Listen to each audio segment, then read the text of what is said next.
the issue of sex tourism or prostitution, men paying for sex, it's not new within the Muslim community. It's not new in Islamic history. Many people think it is. We know, of course, the religion prohibits prostitution and sex outside of marriage, but Muslims have been having sex outside of marriage for hundreds of years. It's not a new phenomenon.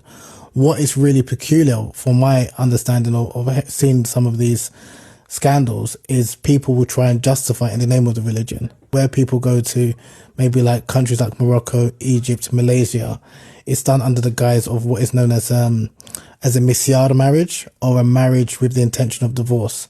And because some Muslim scholars consider those types of marital arrangements to be legally valid from a technical perspective, even though they're clearly unethical and immoral, some Muslims will exploit these religious rulings to go and engage in these, way beyond objectionable practices. Like it's a form of sexual exploitation. But again, it's something which I do find when I'm talking about the double standards in the community, because I see it as a man, I benefit from it, and I can just keep quiet if I wanted to.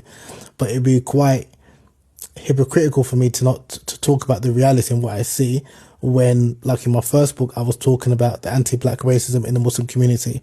So if I'm speaking about the anti-black racism which exists, and asking South Asians or white people, Arabs, to kind of talk about this and don't pretend like it doesn't exist, but because they're benefiting from it, they're keeping quiet. But now something I'm benefiting from, because obviously as the male privilege and things like that, I'm just keeping quiet when I know there's a lot of malpractices. I know there's a number of interpretations, which it's an interpretation, but there are other interpretations, but people will just give a very patriarchal interpretation and make out like that's the only interpretation of Islam, when there are other interpretations, and this is way before feminism. So it's not like this is a new interpretation that, sometimes I'll be presenting, or like ensuring that women have the right to intimacy just as much as men.